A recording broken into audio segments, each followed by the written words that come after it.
Well,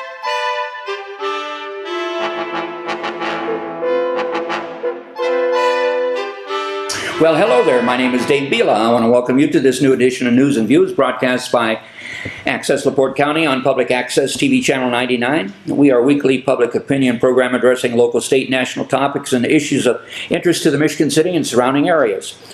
Opinions are the views and the responsibilities of those making the comments and do not necessarily reflect or represent the views of this program or its jeden producer. That's one in Polish.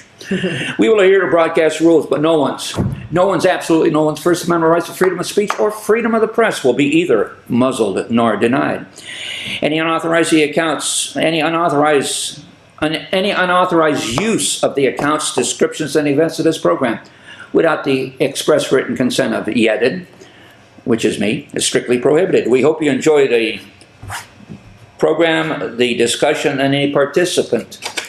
The participant today is Donna Cavanaugh. Donna, welcome. Thank you. Hi, everyone. Before we get into a general discussion of stuff, just to clear the air, Bob is on hiatus. How long his hiatus is going to be, I don't know. We love you, Bob. Yeah. Come back soon. But I believe it's someplace in southern hemisphere. Okay. Someplace he's going. Right. I don't know. Vacay. Australia possibly. I don't know. He just said that he's going to take a little time off. And then there'll be a little recuperative time from a jet lag from where he was to where he will be back here. So he's going to be gone for a while. So we're going to have to wing it. So much to speak. Today I did a few things. Oh, by the way, Tony will be back. Oh, Tony. Yeah, Tony's coming back. He just may be preoccupied. Because he's a surveyor, he might be a surveyor, and good weather could be the reason why he's not here. Very busy. Because when weather breaks, he's out pounding those little orange stakes in the ground. But before we get into general things, I stopped by City Hall today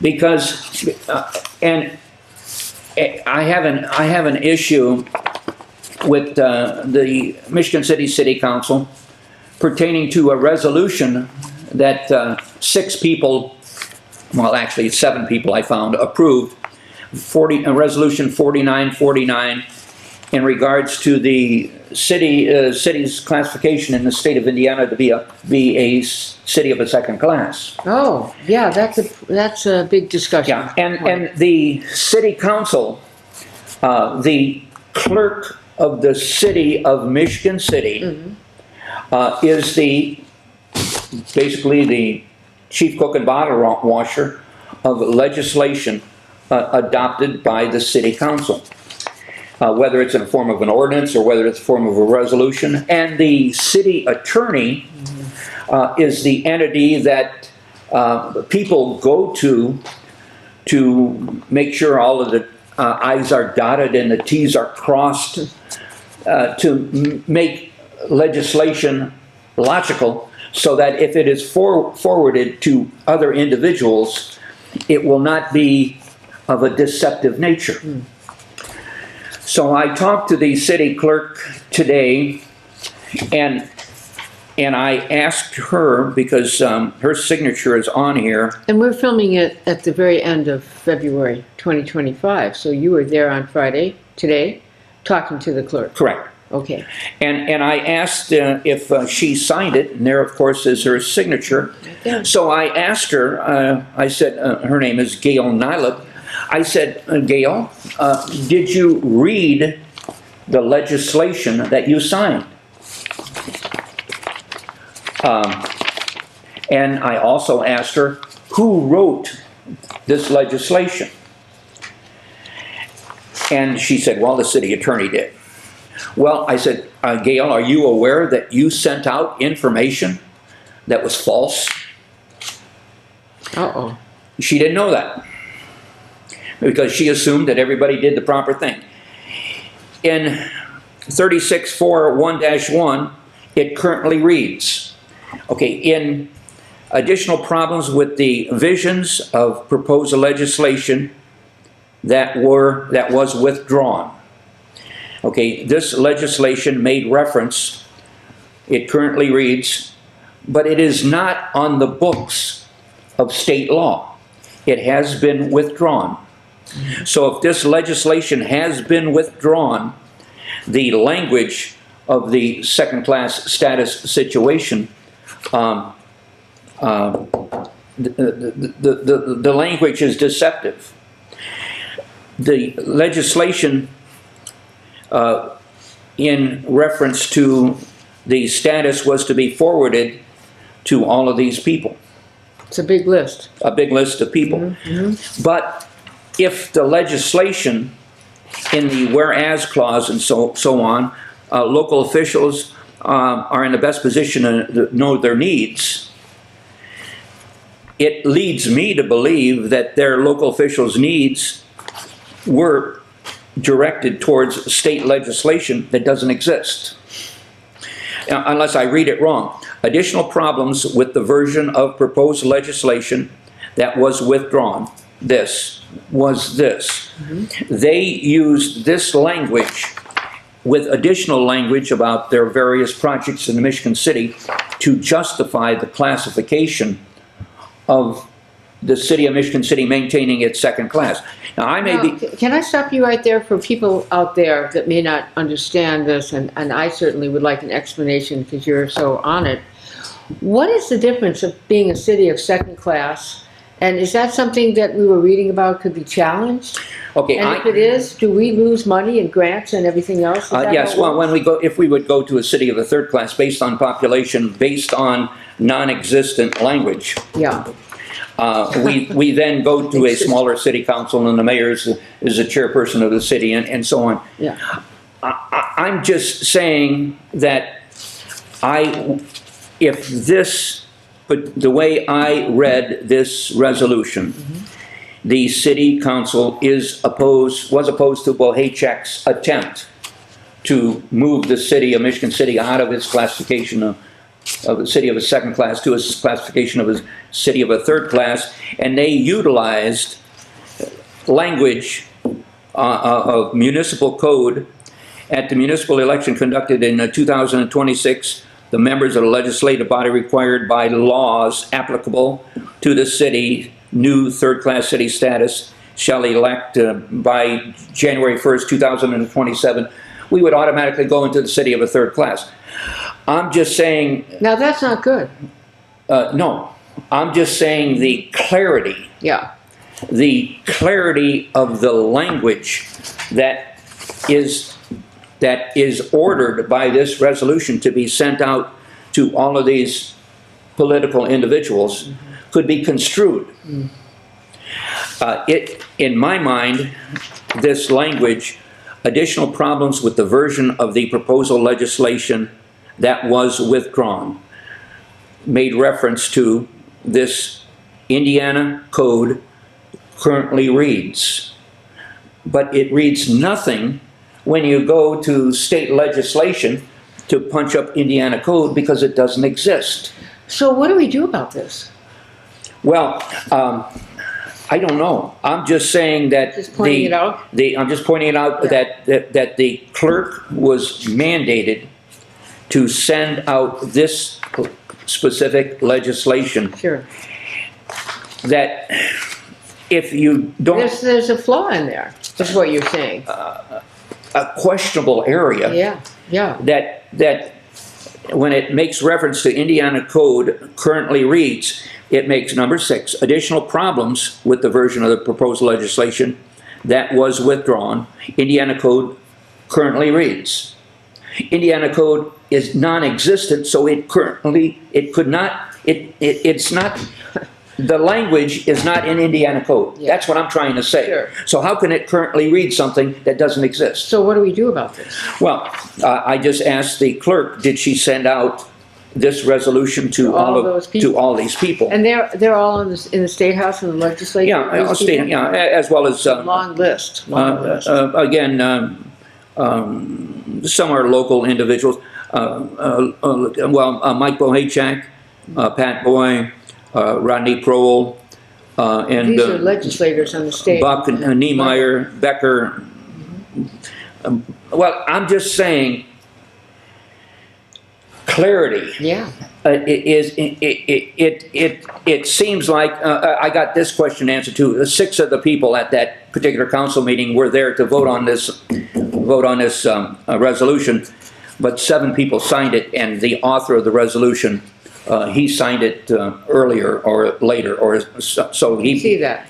6 people voted, 7 people's name, but I'm just saying the language that was also signed by the mayor, in my mind, needs a little clarity. Because something, additional problems with the version of proposed legislation that was withdrawn, I just didn't understand it properly. And by it telling the clerk to send it out, it then begs a question. What was the value of this legislation when somebody who reads it to get the clarity of this resolution, they would have to go back to Indiana Code to find out that 36-4-1-1 doesn't exist? You brought that up. So, let's translate for our audience. What we're trying to do with this is to say we don't want to go back to knocking us down to level 3. That is we want correct. to stay at level 2, but we have a population problem. There's certain guidelines to keep us on level 2, and I know Mr. Bohachak, who is, in the Indiana Senate, isn't he now? I believe so. And several other members that have signed there, including the mayor.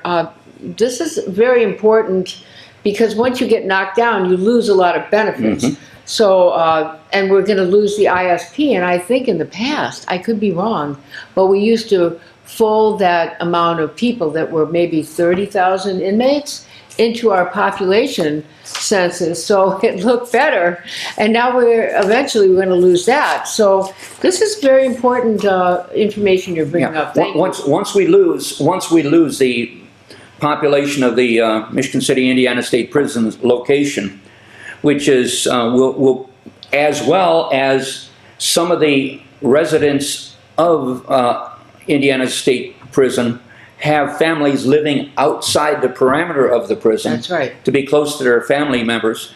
Within Michigan City limits. Within Michigan City limits, plus the possible loss of workforce from, I believe they have a workforce of around 350 people or thereabouts. Anyway, we go down to a population in Michigan City of roughly 29,000 people.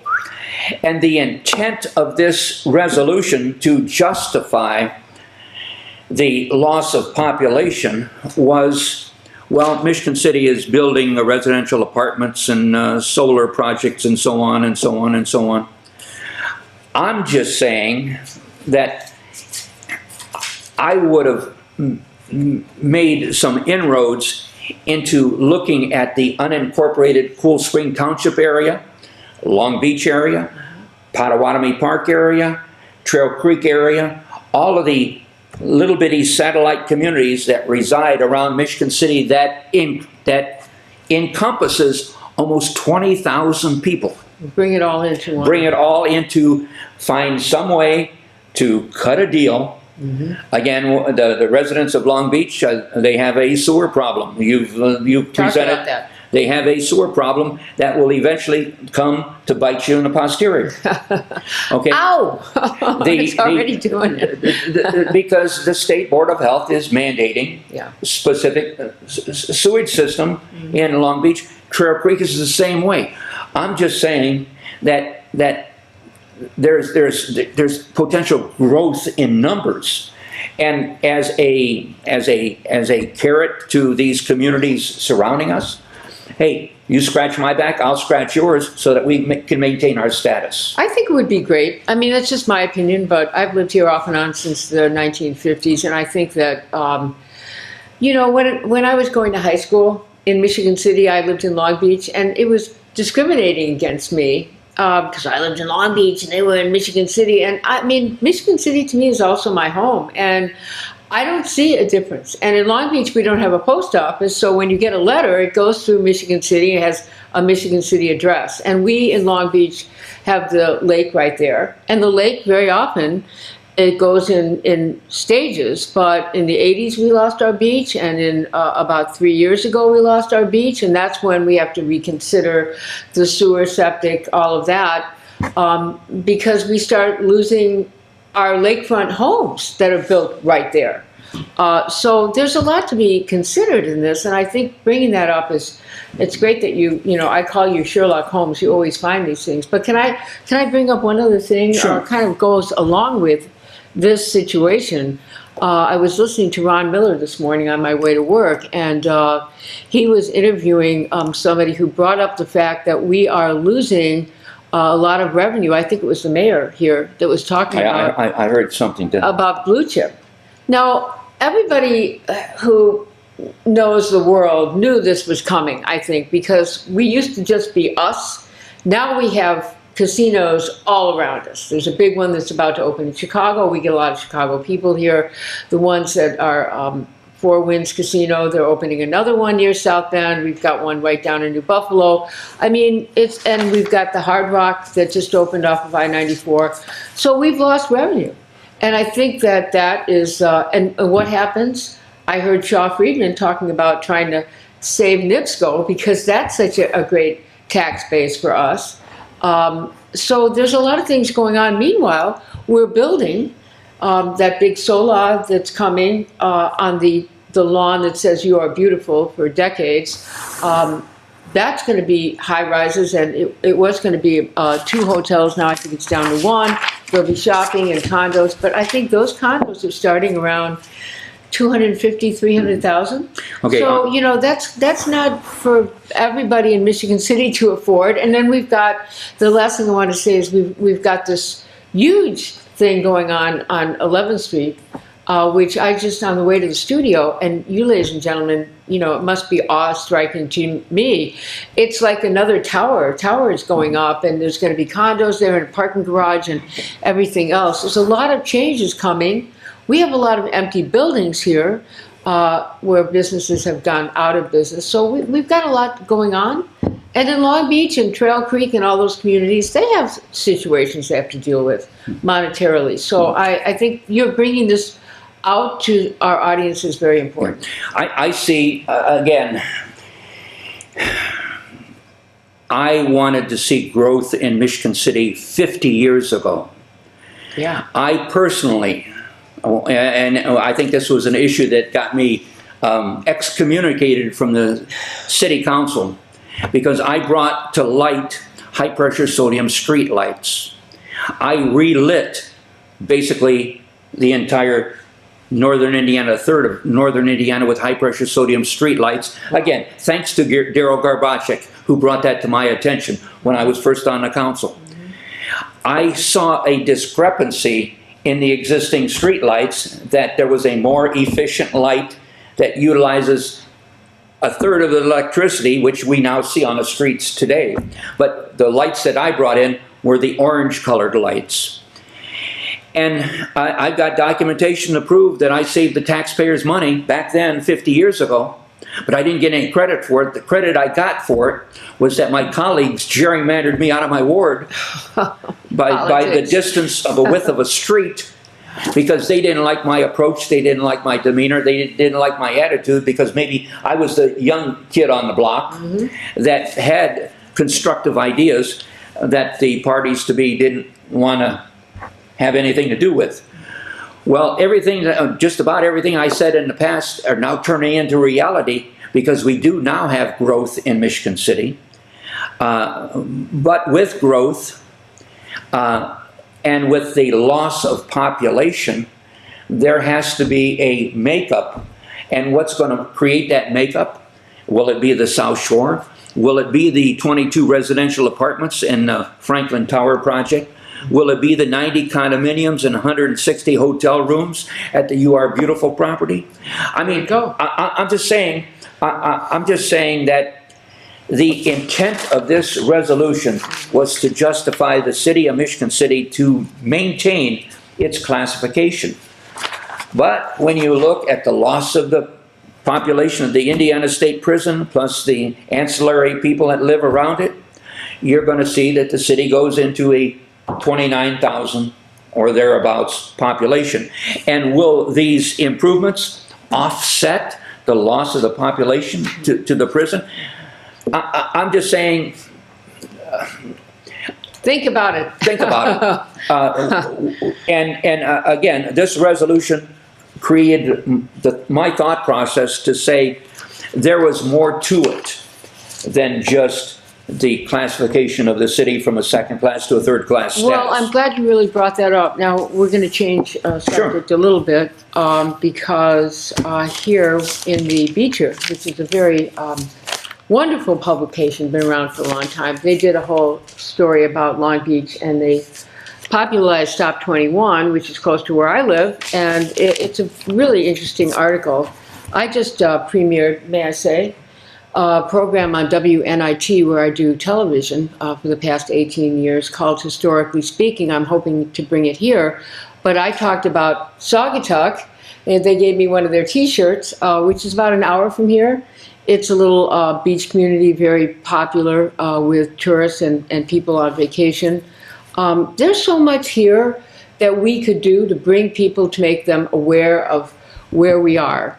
And New Buffalo now is kind of controversial, great little community, very wealthy people who are built up there, but there's like 30 that I've counted pot stores, which, you know, I don't know how you feel about it, ladies and gentlemen, but I don't like it. And I think that I'm glad, this is my opinion, all right, but how do you feel? I'm glad our new governor and the legislature has just 86 the idea of bringing legalization of pot to Indiana. Now we've got legalization in Illinois, and in Michigan we're the sandwich in between. And I know we're losing a lot of revenue, but it's just when I get on the road now, because I work during the day, and right now I've been going into LaPorte a lot for work, it's very scary. I try to avoid going through Michigan because really I can tell it at 6:30 or 7 o'clock in the morning, they're already doing gummies somewhere. And there was a young woman in Chicago, a young girl, who went to grade school, and they found her on the floor. One of her friends, somebody, gave her some gummies, and she went into a coma. She just came out of the coma after 3 days, and her mother was horrified. So please, don't get me wrong. This is America. It's up to you, whatever you want to do. But I just find it overwhelming. And I think that we're going to be in a position here in Michigan City where it's going to be, you know, gummy free, okay? We're going to concentrate on going to the beach. I know the zoo just announced they're getting a couple of more deer. They've been building up the zoo and making it more hospitable for the animals, especially the big animals. We've got the beach right here, restaurants. I mean, we have so much going on, and now we've got this hotline to Chicago on the South Shore. So I'm just saying, you know, those stores in New Buffalo, I'm predicting like in 10 or 15 years, a lot of them are going to be empty. They're just building so many. And, you know, because it's not a federal, you know this, right? Marijuana I'm ready to comment. Thank you. Marijuana is not a federal approved situation. It's state by state. And so when they get the money, they have to put it in a warehouse somewhere, all the cash, and they can only dole so much out. And I don't know if you all remember, but in LA, I believe it was a year ago around Thanksgiving, or maybe Easter, there was a big warehouse in Los Angeles before it was burnt down just recently, the whole LA. And some people somehow got into the roof of this gigantic warehouse. They went down into the warehouse and they got out $10 million in cash. Do you hear what I'm saying? In cash, which has to be stored in those warehouses because we're not federally approved to have marijuana in our country. It's state by state. And so they have to log that cash. They have to do all sorts of things. I won't get into it, but it's mind-boggling to me. If just recently I went to be on New Buffalo to visit my daughter. Yeah. She wasn't home at the time, but as soon as you cross the Indiana-Michigan borderline and you look to your right, this is, I believe, it's New Buffalo Township. You see beautiful buildings. They are beautiful. One after another, another, until you get to the New Buffalo city-town limit. Mm-hmm. That specific area with these new buildings all revolve around one product. Okay, and my understanding is the product that they sell is not taxed. There is no tax on that product. So you have a series of THC rows, so to speak, and they're competing against one another. One offers a 30% discount. And so after I started driving back to Michigan City, I looked again at these rows of buildings, parking lots overflowing with people. At 8 o'clock in the morning, they're coming in. What I love about this, and I'm sorry, but I love the Michigan City Police, the Long Beach Police. They're right on the line between Michigan and Indiana off of Highway 12. I've seen them a few times, waiting for you to come over with Indiana plates after you left those parking lots, because they're going to get you. And if you go down Whitaker Street toward I-94 or up to the next turnoff, they're all building up there too. Mm-hmm. And I was a good friend of Dan O'Brien, who did a lot of work and building in Michigan City at one time before he died. And he has a big golf course there just off of, before you get to I-94. And it's called Whitaker Woods. Yeah, but he had all those buildings right there on the corner, and they've all turned into pot stores. And sometimes, he was my father's age, and they were good friends, and I thought, I wonder what he would be thinking about that. Now, he was a businessman, okay, but what would he thinking? He developed a hotel there and restaurants and all sorts of beautiful businesses, and they're all now pot stores. And he actually helped, he sold his land to, I believe, to Four Winds Casino right there in New Buffalo. I remember going to he said, Donna, come and see the architect plans we have for Four Winds. And I mean, he was always business-minded, had everything in Chicago as well, and just a wonderful person. But I just think, I don't know, you go to Niles, Michigan, next to South Bend, it's all in there. I've asked young people, can I just say this? I went into a grocery store in Niles about 2 weeks ago. After I did my TV show, I had to buy some cat food, okay? I'm one of those cat ladies that the vice president talks about. I rescued some cats recently. But when I was in there, I had to wait for something, and I was talking to the young women that worked in the store. They were probably in their late teens, early 20s, and I said, how do you feel about all these marijuana stores all over? And they all looked at me, and they said, I would much rather be driving next to somebody that does pot than somebody that's been drinking and is an alcoholic and driving next to me on the road. Now, I think that's a new age, new young person.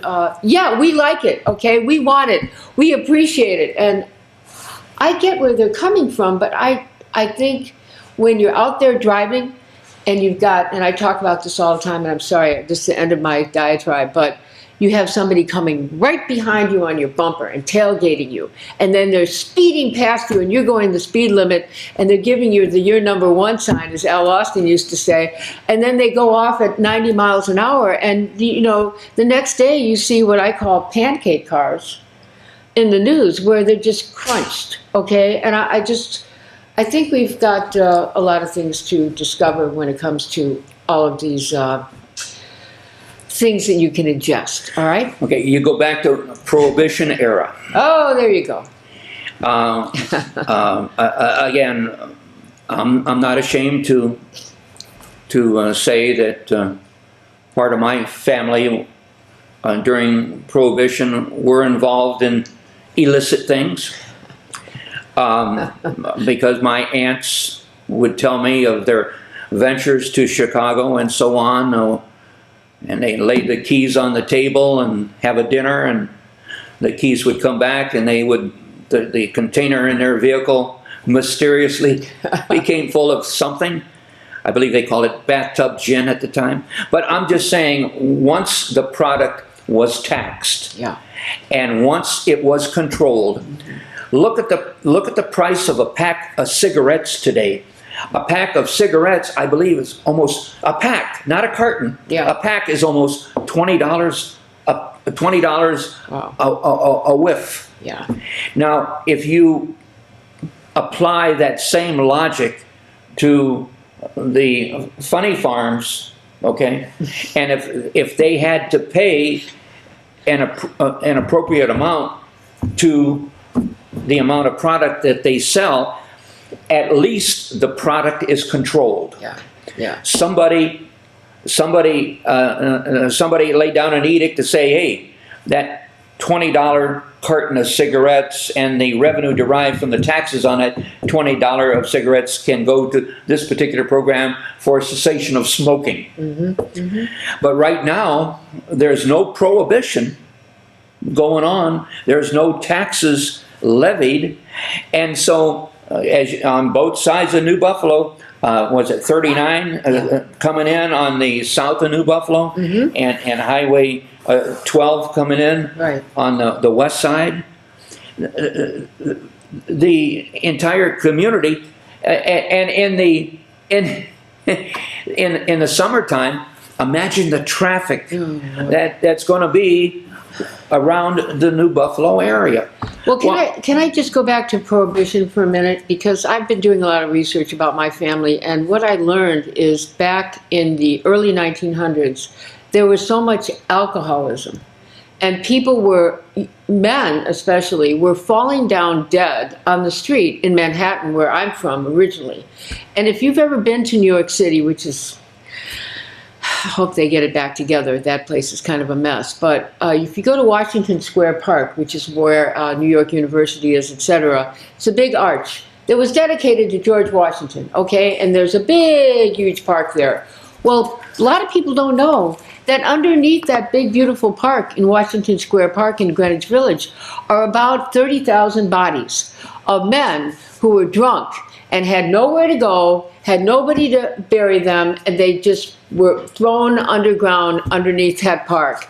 And when I read about what happened, the women in America back then said, we've had enough. We've got to stop all this alcoholism, and they pushed the idea of prohibition, and hence it didn't work, okay? Eventually, you know, there were tunnels built where I live across the street underneath, and what would happen is police would come to certain areas in Michigan City and Long Beach, and you would just go down in the tunnel and go next door where they couldn't find and take the booze with you, so they couldn't find you. I could give you a lot of stories that I've been told by locals over the years, but it's just, I think you're right. If they taxed it now, at least we'd have some kind of idea of what's going on, and maybe in 10 years all those buildings wouldn't be vacant because there's so many of them. And then in the same vein, let's talk about economic impact. Aha. Okay, one of the prior shows that we did, Bob Pollock looked at the financial statement that the South Shore produced, and some of the statistics similar to this resolution that the South Shore used to justify its existence. One of the important things that they produced was the economic impact on Cook County, Porter County, LaPorte County, and St. Joe County based on the people who reside there. Aha. The individuals, according to the South Shore, in 2023, LaPorte County's average income was $53,127. Now, if the product was taxed in New Buffalo, and majority of the people of low income and limited vehicles and so on, that portion of them buying pot would detract some of their living expenses for the habit that they have. Right. I'm just saying that the product, it should be taxed, similar to that carton or that pack of cigarettes to then maybe offset some of the loss of people. When you look at LaPorte County News, and you see all of these people in orange jumpsuits that have been mysteriously pulled over on the toll road Yeah. because of maybe a taillight being out, and then they discovered something else beside that burnt out taillight. You wonder if there's not some collusion going on with, like you say, the maybe the Michigan police, or maybe there be an Indiana spotter in Michigan, and there are people being found with tons of this stuff or hundreds of pounds of this stuff in their they're traversing Indiana to get to Illinois to sell, to make a profit. I'm just saying that right now it's considered an illicit drug, I believe. Oh, yeah. And you're going to continue to allow New Buffalo Township to continue to build and build and build? Well, I brought it up on the radio last fall when I read in the Northwest Indiana Times that they were trying to approve 50 buildings for pot in New Buffalo, and there were only a couple at the time. And I got on the radio in Michigan, where my radio show is on Radio Harbor Country, and I started talking about it. Next thing I know, in the paper locally in New Buffalo, the town council put the kibosh on it and said, we really have to review this first. Well, that lasted only so long because I think, it was a good attempt, but money talks and you know what walks. So now it's like, even just today when I was coming back from LaPorte, I drove through New Buffalo. There's 3 more areas that have been dug out, and they're building even more stores. I just think we have a movie that was made by the infamous Clint Eastwood called The Mule. Have you ever heard of it? I believe in a roundabout way. So actually, Clint Eastwood was here at the Waterford Inn on Johnson Road. He was doing location scouting, and a lot of people didn't recognize him, but I made 2 movies with him when I was acting in Hollywood in my younger days. And he came here because The Mule is about a prisoner in the ISP. Older fella. Yeah, who finally got out. Long story short, he became a mule or a drug deliverer for drugs to make money for his family that was having a hard time after his wife left him. That's part of the movie. I don't know how much of that is actually true, but there was a mule who came out of the ISP and did that. And they were going to do location shooting right here in Michigan City and LaPorte County. Unfortunately, Clint got a better deal from New Mexico, and the movie is around Michigan City and LaPorte County, but it's actually shot in New Mexico. And I have to say that if you get a chance, you should watch it, because it shows how much danger there is.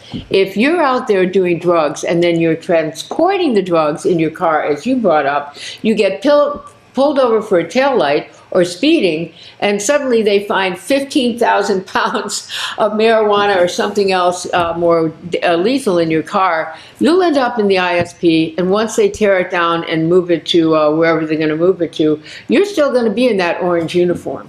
And I don't wish that on anybody out there. So I just hope that you think about that. Watch the movie The Mule if you get a chance. I just see cause and effect. Okay. For years, we have talked on this program about education. Yeah. And the impressionable minds are 2nd, 3rd, and 4th grade kids. And if they see their family, or if they smell the odor, which you can't avoid smelling if you're around the product, they grow up accepting that as normal. Of course. And they then mature, and their maturity then brings them back to the background that they were brought up in. And it's a recycling problem. What we have to do, they talk about how important education is, and don't. I'm just saying there has to be a solution, and I believe the solution is taxation. Yeah. Because if you make it so cost prohibitive, only only a few can buy it. Well, and I think a lot of people don't know. My doctor has told me that there's been a lot of ODs in the emergency room in hospitals around the country from young people who get these gummies and don't realize, even older people, how more potent they are than they used to be when I was growing up and it came out into the United States in the 70s.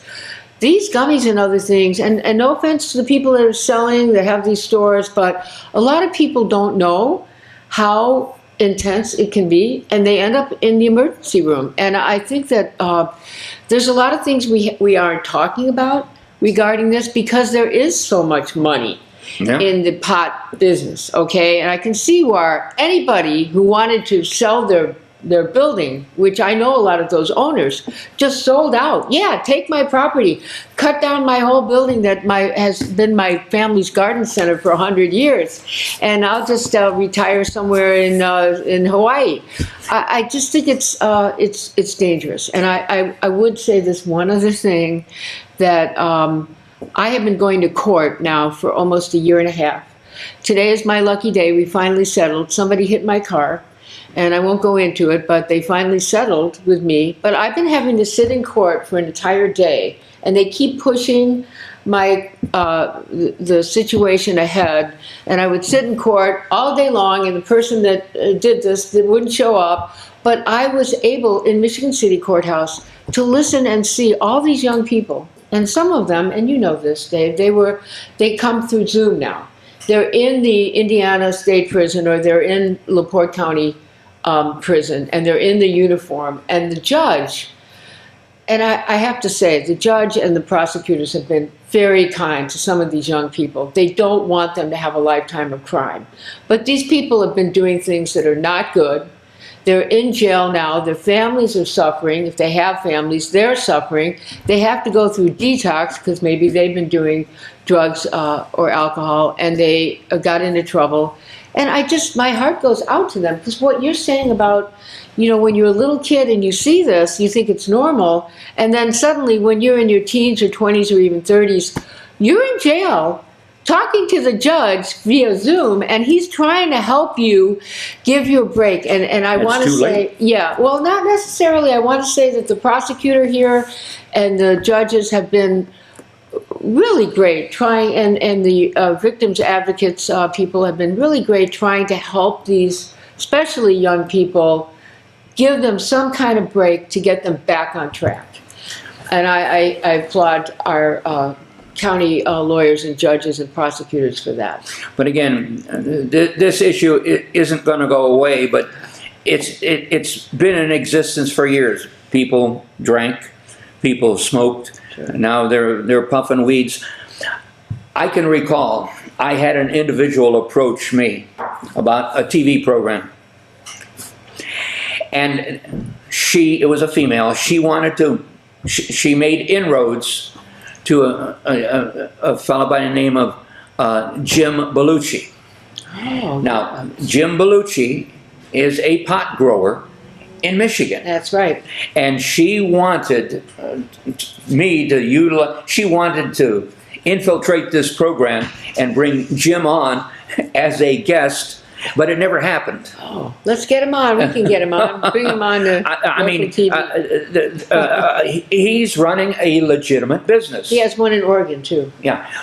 The thing is, if his business was taxed and controlled, that's right. If there was a system that was set up, a distribution that was set up, that would make this product extremely hard to get, just maybe it wouldn't resolve the problem, but it just maybe it could be remedied. Right now, this is what I see. We have an influx of people into Michigan City in the summertime.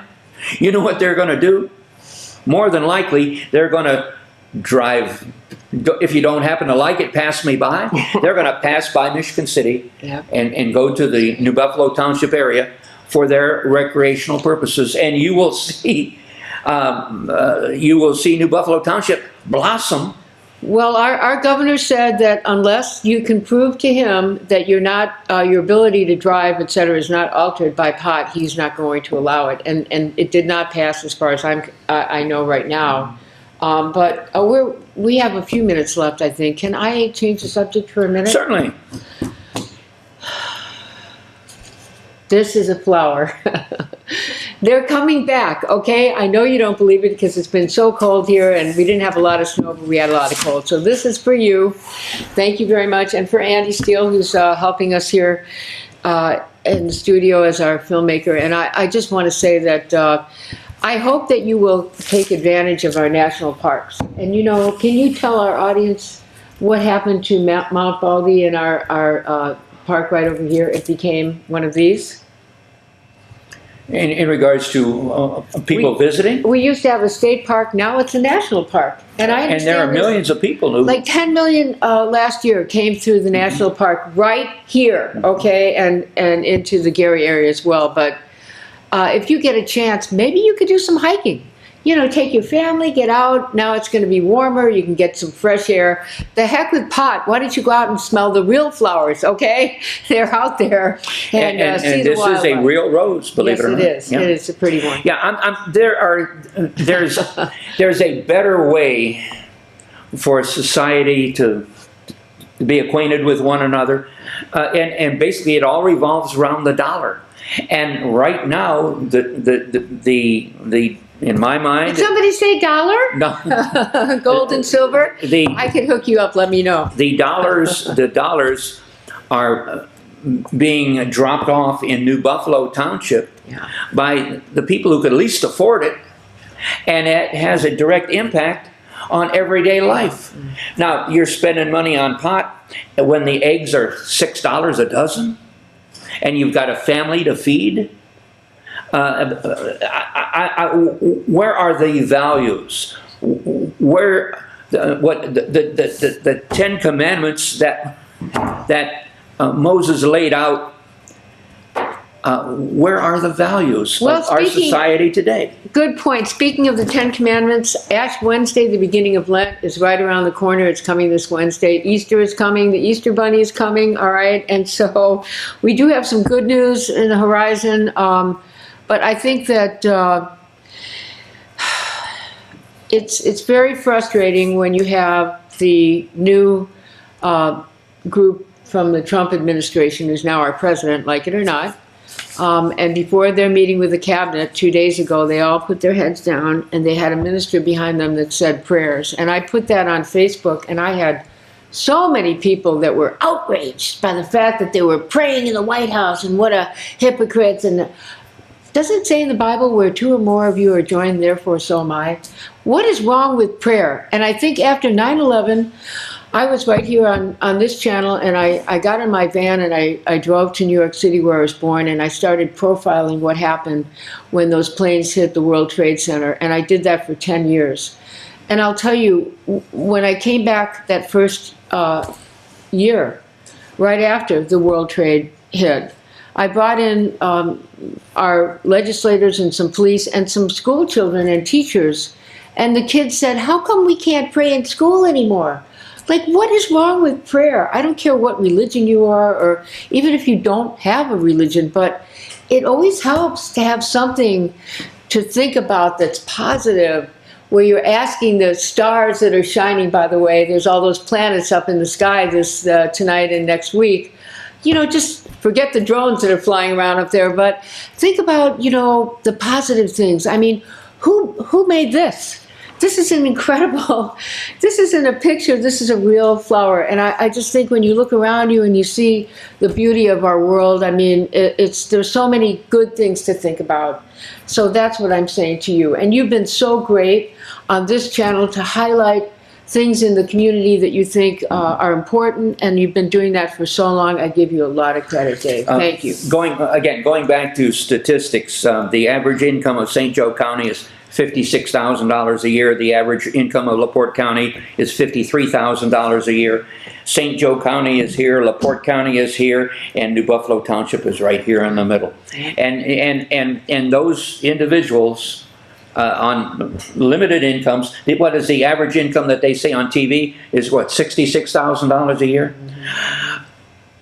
We need to uplift people, and how to uplift people isn't by creating smoke so that they can feel uplifted and avoid their basic responsibility of providing a family and paying basic necessities.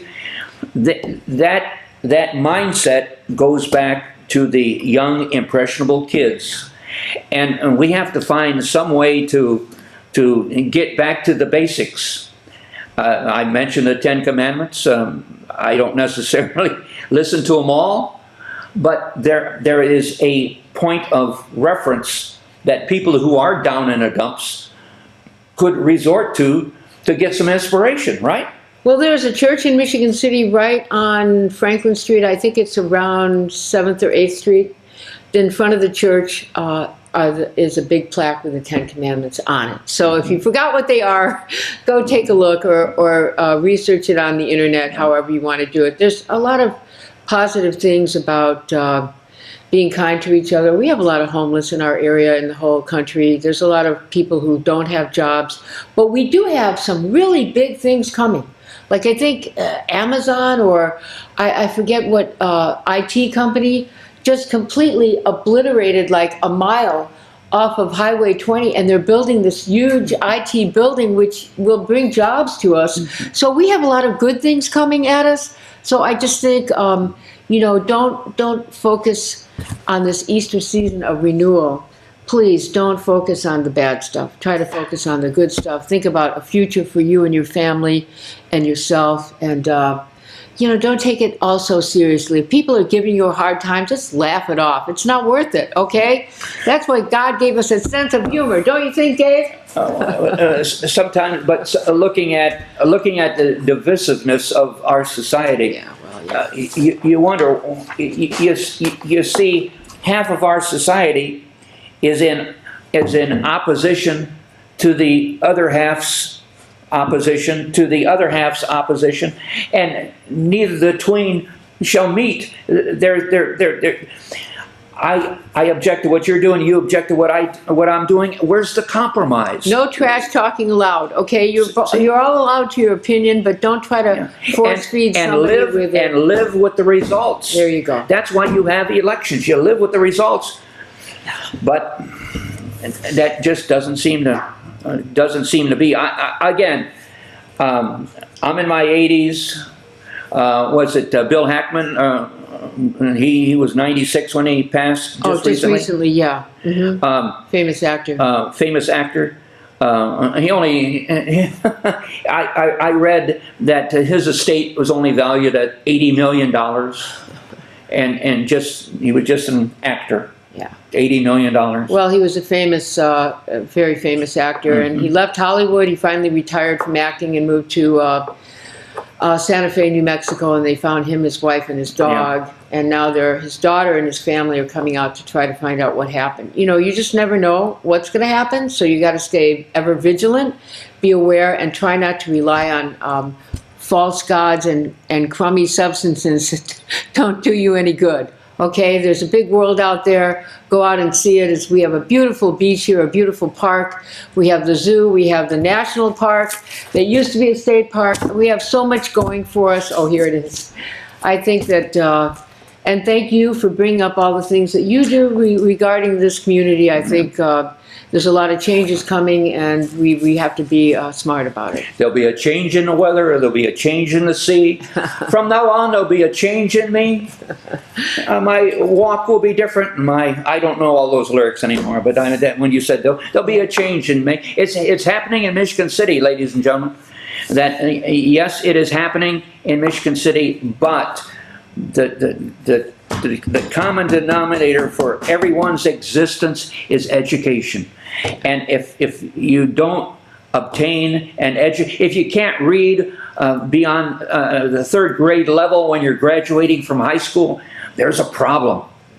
And I'm maybe not as efficient of a reader as some people can read a book in a matter of hours. It takes me years. But the fact of the matter is, Anita Bowser, When I met with her occasionally, she would say, she was a graduate of Notre Dame. She would say, she would tell me, if you don't get it the first time, read it the second time, read it the third time, before you understand the concept. We're getting down to less than 5 minutes. Donna, again, this was a lively conversation. Thank you. Ash Wednesday is this Wednesday coming up, and then we're going to spring forward, I think, on March 9th, somewhere around there. So we'll have more daylight. The crocuses are usually the first to come up, the little purple and white flowers, and then everything will start to spring forward. Then the in nature. daffodils, right? That's right. And I think, and please be aware of those little animals. They're birthing now and they're running around, and the deer are jumping outside. So please, if you're speeding, you can't slow down in time. I just saw one deer, and I called the Michigan City Police and asked them to send somebody to take it away, because the little kids see the dead deer on the side of the road, or the raccoons, and it's not fair to them. Yeah. Just my opinion, because I'm an animal. Donna's got a TV show. Donna's got a TV show in South Bend, mm-hmm. And she asked me to appear, and I said, no, I'm not going to appear unless an individual that we know will appear. Last night, I get a phone call from Brother Sean Gray. And he called me from South Bend. And he said, I just got a phone call from Donna, and so on. And so it's in the works that Brother Sean and I will appear on a South Bend TV station. And for the residents of Michigan City did not lose Brother Sean totally, because his kielbasa, is still going to be available at Easter time and at Christmas time. He makes it under St. Stan's Church. His equipment is there, and he's going to continue, and maybe I'll be his pro bono representative here in Michigan City. Well, we're looking forward to having you both on my show on WNIT. It's called What Gives, and then Historically Speaking is coming up, and I'm very grateful to be here with all of you. I used to be on News and Views quite often and have my own show here. But I love this town, I love this area, I love you out there, we love you, okay? So just stay positive. Don't let anybody bring you down, and if you need to take a break, go out and look at the beautiful lake, because they're just about to open the bridge again that they've been working on. I think tomorrow or the next day, March 1st, it'll be open. We have 1 minute left. And I want to thank everybody for watching. Your input as to improvements or criticism of this program are greatly appreciated. Please contact Shows Try co-producers. While Bob is on hiatus, Dave is here, and Tony Hendricks is out surveying property in someplace in LaPorte County with your comments.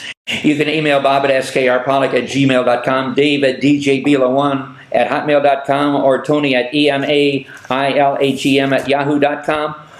Or you may address your ideas for any future shows to our one and only staff writer, who's still a pain in the neck on an occasional basis. Her name is Sarah Bellum. The showing of our program will be Saturday morning at 10 a.m., also Monday and Thursday evening at 7 p.m.